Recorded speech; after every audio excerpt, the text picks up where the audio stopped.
Amount లేదు అడిగితే కదా నువ్వు చెప్పేది. అందులో అమౌంట్ లేదు. ఓకే, అమౌంట్ లేదని మీరు చెప్పండి. అంటే మీలాగనే మీరు వస్తుంటే ఔటర్ రింగ్ రోడ్ మీద ఆపినారు, రఘునందనరావు వెహికల్ చెక్ చేసినారు ఎలక్షన్ల టైంలో, కొంత అమౌంట్ ఏదో దొరికితే పట్టుకుపోయారు అనేది అప్పుడు ఒక చర్చ జరిగింది. మునుగోడు ఎలక్షన్లు అప్పుడు జరిగింది అనేది ఒకటి చర్చ జరిగింది. రకరకాలుగా జరిగినాయి. ఇది నిజమేనా?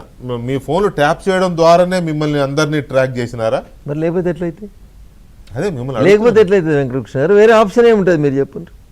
మీ అమ్మడి తిరిగి ఫోన్ చేసి చెప్పొచ్చుగా. There is no other option. ఇప్పుడు నేను వెంకటకృష్ణ గారు ఇద్దరం మాట్లాడుకున్నాను. అది కూడా నార్మల్ కాల్ కాదు.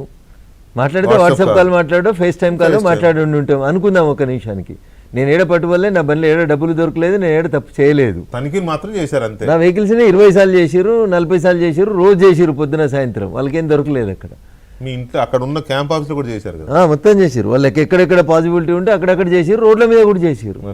సరే, నాకు అనుమానం వచ్చింది, ఏదో జరుగుతుంది, నా వెనకాల కుట్ర జరుగుతుందని నేను ఉత్తమ వెంకటకృష్ణ గారికి ఫోన్ చేసి చెప్పిన, నార్మల్ కాల్ చేసి చెప్పిన, వెంకటకృష్ణ గారు దుబ్బాకకు రండి, ఎలా ఒక 20 లక్షలు తీసుకొని అంటే మీరు మంచిదని చెప్పి ఫోన్ పెట్టేసారు. అంటే వాళ్ళు ఏమనుకున్నారు, ఈ వెంకటకృష్ణ అనేటోడు వన్ కార్లో 20 లక్షలు పెట్టుకొని వస్తున్నాడు, ఎట్టి పరిస్థితులలో పట్టుకోవాలి, ఇక రఘునందన్ చెప్పింది కాబట్టి వెంకటకృష్ణ అనేటోడు కార్లో పెట్టుకొని వస్తున్నాడు, ఇక దొరుకుతాడని వెంకటకృష్ణ అనేట ఆయన తూపురాన్ కాడ లారీలు అడ్డం పెట్టి వెంకటకృష్ణ కార్ని ఆపారు. 2 గంటలు మొత్తం ఆ కారు ఆపే కంటే ముందు మొత్తం వాడు టీవీ ఛానల్ రెడీ పెట్టుకున్నారు. మొత్తం టీవీ ఛానల్ మొత్తం అందరికి ఒక పెద్ద ఎంతజాజం అన్నట్టు, ఎన్ని కోట్లు వస్తున్నాయి ఇలా పట్టుకుందామని వచ్చిర్రు, చూసిర్రు, ఒకసారి 2 సార్లు 3 సార్లు మొత్తం చెక్ చేసిర్రు, ఏడ దొరకలేదు. పంపించిర్రు. పంపించిన తర్వాత ఆ బండిని ఇంకొకరు ఫాలో అయినరు. పోలీసు వాళ్ళు మఫ్టీలో ఒక బండి వేసుకొని ఫాలో అయినరు. ఆ బండి దుబ్బాకు వచ్చింది. అందులో ఉన్న అబ్బాయి నన్ను వచ్చిండు, కలిసిండు, పోయిండు. రిటర్న్ పోతున్నాడు 9:30 ప్రాంతం. నన్ను దాటి మళ్ళీ 100 గజాల ముందుకు పోయిన తర్వాత దుబ్బాక పోలీసు వాళ్ళు వచ్చి మళ్ళీ బ్యారికేడ్ వేసిర్రు, వేసి బండి ఆపారు. ఆపి నువ్వు తాళం చేయించి బండి పెట్టి వెళ్ళిపో అంటారు. అంటే ఏంది? కార్లో డబ్బులు పెట్టి ఉల్టా నన్ను ముద్దాయిం చేయడానికే కదా. ఓకే, నేనేమన్నాను, సరే మా వంశీకి ఏం చెప్పినంటే ఆ రోజు నేను, వంశీ నువ్వు అక్కడే నిల్చో, వాళ్ళు ఎంతసేపు చెక్ చేసుకుంటామంటే అంతసేపు చెక్ చేసుకోమని. వంశీ అని నా దగ్గర నా సోషల్ మీడియా చూసే అబ్బాయి, అతను వచ్చిండు కారులో నా దగ్గరికి, సోషల్ మీడియా కోసం అని వస్తున్నాడు. సో ఆయనను పట్టుకున్నారు వీళ్ళు.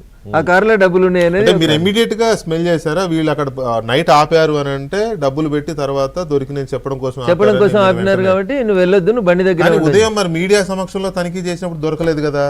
అదే కారుని ఏం చేసిర్రు, రాత్రి టైర్లు ఇప్పిర్రు, ట్యూబ్లు ఇప్పిర్రు, సీలింగ్ మీద అది ఉంటుంది కదా ఎండ కొట్టకుండా, దాన్ని బీకేసిర్రు, డాష్ బోర్డు బీకేసిర్రు, మొత్తం కారు ఇప్పి మళ్ళీ చేసిర్రు, అన్ని ఇప్పి మళ్ళీ ఫిట్ చేసిర్రు. అయినా అందులో డబ్బులు దొరకలేదు. సో అంటే దీన్ని బట్టి ఏమర్థమైంది, వాళ్ళు నా ఫోన్ ఇనే కదా ఆయన అంత ఇబ్బంది పెట్టిరనేది అర్థమవుతలేదా మీకు? నేను కావాలనే వాళ్ళని పుల్ చేసిన, ఏం జరుగుతుంది అసలు నా వెనకాల చుట్టూ ఏం జరుగుతుంది, మనం వేడికి ప్రచారం పోయినా ఆడికి ఎందుకు వస్తున్నారు, ఏం జరుగుతుంది మన వెనకాల కుట్ర అని తెలుసుకోవడానికి నేనే పోలీసు వాళ్ళని ట్రాప్ చేసిన. వంశీ అయిన అతనికి ఫోన్ చేసి ఇట్లా డబ్బులు తీసుకొని రా బాబు అని చెప్పి పెట్టేసినాను. ఆ తర్వాత ఇంకేం జరిగింది, పైకి వెళ్ళి షంటింగ్ అన్నట్టు దుబ్బాకలు ఉన్న పోలీసు వాళ్ళని, వాడు సరిగా చేయలేదు తూపురానోడు, నువ్వు మళ్ళీ చేయి కారు నాపి, అందులో ఉన్నాయి పైసలు అంటారు. అంటే వీళ్ళంతా బలంగా నమ్మిండ్రు, ఆ టెలిఫోన్ కన్వర్జేషన్ ని నమ్మిండ్రు వీళ్ళు. నమ్మిండ్రు కాబట్టి అట్లా వెంటబడిర్రు. అన్ని ఇప్పిర్రు, టైర్లు, ట్యూబ్లు, ఇంజన్లు, బండి మొత్తం ఇప్పిర్రు. తెల్లారుజామున 4 దాకా ఇప్పిర్రు, రాత్రి 10కి మొదలు పెడితే ₹1 దొరకలేదు. కానీ మిగతా చోట్ల కూడా చాలా ఎలక్షన్ జరిగిన ఆ ఎలక్షన్ టైంలో మిగతా ప్రాంతాల్లో కానీ, తర్వాత బై ఎలక్షన్స్ అప్పుడు కొన్ని చోట్ల కానీ చాలామందివి డబ్బులు దొరికాయి. ఒక పోలీస్ అధికారి కూడా కన్ఫెస్ చేసినట్టుగా వార్తలు వచ్చాయి. ఏమని, మేము ట్రాక్ చేసి పట్టుకొని ఆ పైసలు తీసుకుపోయి ఈ పార్టీ కింద పంచాము అని చెప్పి కూడా చెప్పినారని వచ్చినాయి కదా. ఇవన్నీ దీని ద్వారానే జరిగినాయి అంటారా? ఇంకా వేరే ట్యాపింగ్ ద్వారానే జరిగినాయి? వేరే ఎట్లా అవకాశం ఉంటుంది? అంటే ఎలక్షన్ కమిషన్ సహజంగానే తనిఖీలు చేసి పట్టుకునే కూడా చాలా వార్తలు చూస్తూ ఉంటారు. ఎలక్షన్ కమిషన్ పట్టుకునే ర్యాండమ్ గా దొరుకుతాయి.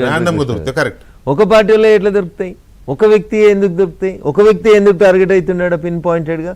ఇప్పుడు మీకు రాజకీయాలతో సంబంధం లేదు. ఉదాహరణకి నేను ఎలక్షన్లో పోటీ చేస్తుంటే ఏదో డబ్బులు సాయం చేద్దామని తీసుకొని వస్తున్నారు. అది అంత క్లారిటీగా వాళ్ళకి ఎట్లా తెలుసు పలానా కలర్ కారు, పలానా నెంబర్ కార్ అనే ఐడెంటిఫికేషన్తో సహా ఎట్లా చేస్తున్నారు? పోలీసులు ఎన్ని రకాలుగా ఇబ్బంది పెడుతున్నారు ప్రతిపక్షాల వాళ్ళని ఈ టైంలో అనేది మీరు ఒకసారి అర్థం చేసుకోవాలి. ఆయన అన్నాడు కదా, కేటీఆర్ గారు అన్న ఎవరో 4-5 మా ప్రభుత్వాన్ని వడగొడతామంటే చిల్లరగాళ్ళు మేము విన్నామని చెప్పారు కదా. ఆ రోజు రేవంత్ రెడ్డి గారు అక్కడికి పోయి ఎమ్మెల్సీ గారి ఇంటికి పోయి దొరికిన తర్వాత, ఎమ్మెల్యే గారి ఇంటికి పోయి దొరికిన తర్వాత సాయంత్రం మీడియాకి ఆడియోలన్నీ లీక్ చేసిరు కదా, అవును. ఎక్కడి ఆడియోలు అవన్నీ వాళ్ళ టీవీ ఆఫీస్ నుంచే బయటకు బయటకు వచ్చినాయి కదా, వాళ్ళు సరే, చెప్పినాయి ఇక్కడ ఒక కదా. చిన్న బ్రేక్ తీసుకుందాం. బ్రేక్ తర్వాత అసలు ఈ ట్యాపింగ్ అనేది ఎప్పుడు మొదలైంది?